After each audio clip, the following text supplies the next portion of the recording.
Selamat pagi anak-anak kelas 10 TKR 2. Sekarang kita berdoa dulu ya. Coba Arifin dipimpin berdoa teman-temannya. Untuk mengawali pelajaran kita pada pagi hari ini, marilah berdoa bersama. Berdoa dimulai, berdoa selesai. Sekarang saya cek absen dulu ya.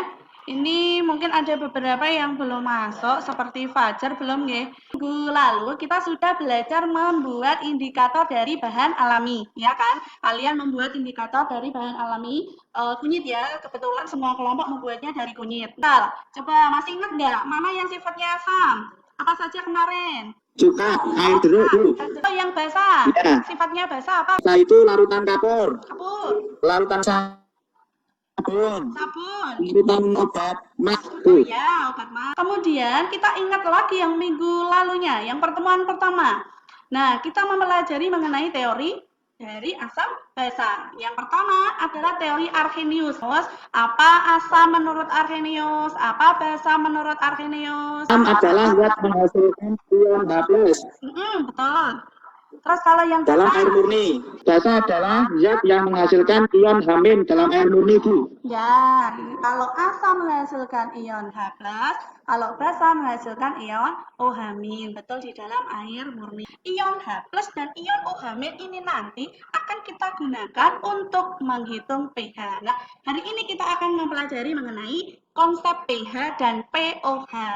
Menayangkan video mengenai salah satu aplikasi dari pH untuk mengetahui tingkat kesuburan dari tanah.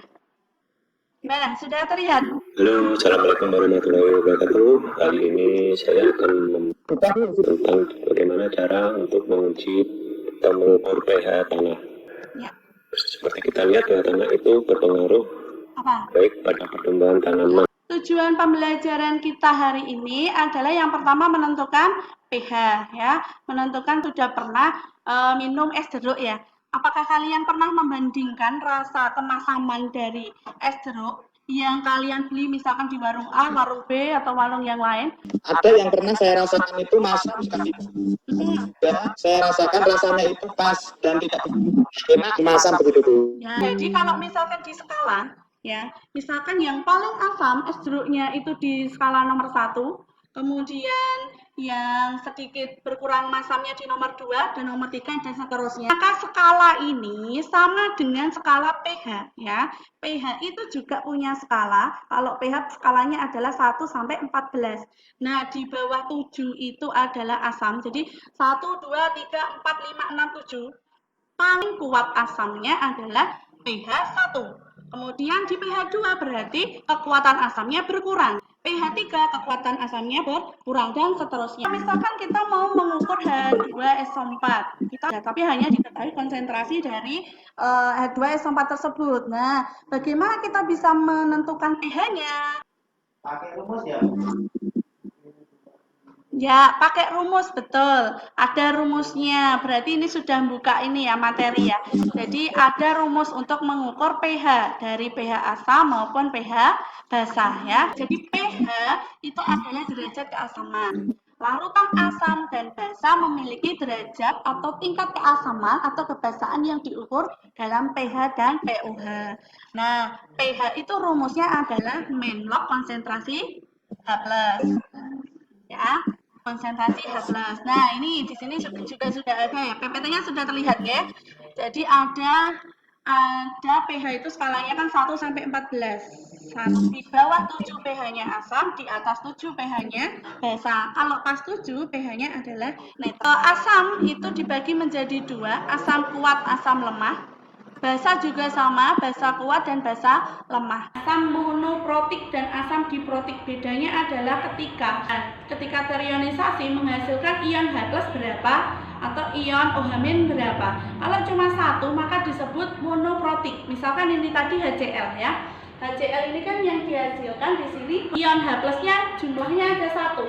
Maka ini disebut monoprotik. Oke, kalau sudah, sekarang saatnya adalah Diskusi ya, diskusi. Jadi apakah kalian sudah mendownload PPT, handout, kemudian apalagi LKPD yang Bu Guru upload di LMS?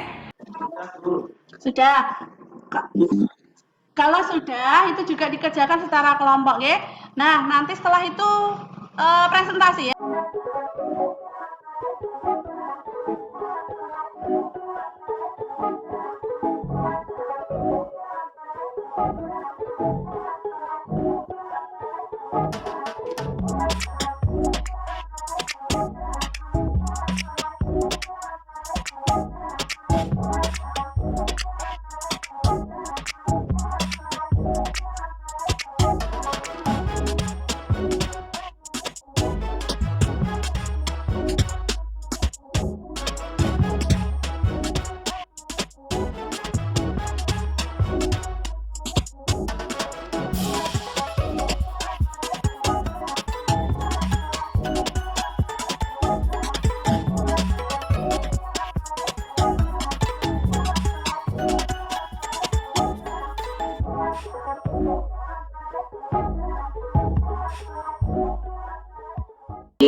Guru sudah memantau diskusi kalian, bagus sekali nggih. Sekarang saatnya untuk mempresentasikan hasil diskusinya. Asam klorid HCl merupakan asam yang sangat korosif dan digunakan dalam industri kimia sebagai reaksi kimia dalam produksi skala besar vinyl klorid untuk PFC. Jika diketahui mol HCl 0,001 mol dan volume 0,1 liter, maka besar pH pelarut tersebut adalah jawab Ma sama dengan mol kali volume sama dengan 10 pangkat min 4 M. Konsentrasi H+ sama dengan 10 pangkat min 4, maka pH sama dengan 4. Nomor 3 ya. Silakan. Di dalam lambung manusia setiap hari memproduksi cairan HCl. Cairan ini berfungsi membunuh bakteri dan kuman terdapat dalam makanan yang ada di lambung. Namun jika produksi cairan HCl berlebih maka akan menyebabkan luka lambung atau MAS. Salah satu cara mengatasinya adalah dengan minum MgOH2 yang terkandung dalam obat MAS. MgOH2 bereaksi dengan asam lambung menghasilkan magnesium klorida dan air. Reaksi ini dapat menetralkan asam lambung dan dapat meningkatkan pertahanan mukosa lambung.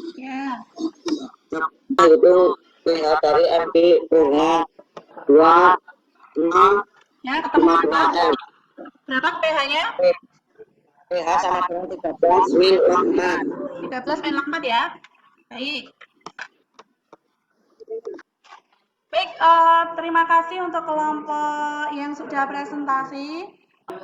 Di mana untuk mencari pH dari MgOH 2 kali, di situ kamu tadi pH-nya adalah 13 min log 4 ya. Harusnya adalah 13 plus log 4. Kemudian yang nomor 1 tadi ketemu pH-nya 4 ya. Tapi Bu Guru minta nanti kalau ditulis di LKP itu silakan dilengkapi rumusnya. Coba siapa yang mau menyimpulkan kegiatan yang sudah kita laksanakan hari ini? Saya dulu. Silakan disimpulkan. Kesimpulannya adalah 1. Skala pH adalah mulai dari 1 sampai 14. 2. pH di bawah 7 bersifat asam, pH sama dengan 7 netral, dan pH di atas 7 bersifat basa. 3. pH permukaan asam dapat dihitung dengan rumus pH sama dengan min log konsentrasi H+. Ya, kalau untuk menghitung pH, rumusnya adalah min log konsentrasi H+. Kemudian untuk menghitung pOH, rumusnya adalah min log konsentrasi OH-. Nah, tadi ada asam. Asam itu ada asam kuat, ada asam lemah. Nanti yang bisa membedakan, ini rumusnya nanti berbeda, ingat ya. Sesuai video yang sudah Bu Guru berikan tadi untuk berlatih. Merefleksikan kegiatan kita hari ini. Alhamdulillah dari penjelasan Bu Guru saya jadi tahu aplikasi pH dalam kehidupan sehari-hari Bu. Ya. Misalkan dalam menentukan pH air dan tanah untuk mengetahui tingkat kesuburan tanah. Kirim link evaluasi Ya, saya akan kirim ke grup WA. Silahkan nanti kalian kerjakan. Minggu depan, karena ini sudah selesai ya, minggu depan kita akan ulangan. Dari mulai pertemuan 1 sampai pertemuan 3. Siap. Berdoa mulai. Ya, terima kasih anak-anakku, sekian dulu ya. Tetap jaga kesehatan ya. Ingat, kalian harus tetap menerapkan protokol kesehatan dimanapun kalian berada. Apalagi ini yang tadi ngumpul mungkin di balai desa ya. Ya, baik. Assalamualaikum warahmatullahi wabarakatuh. Kita ketemu lagi minggu depan. Waalaikumsalam.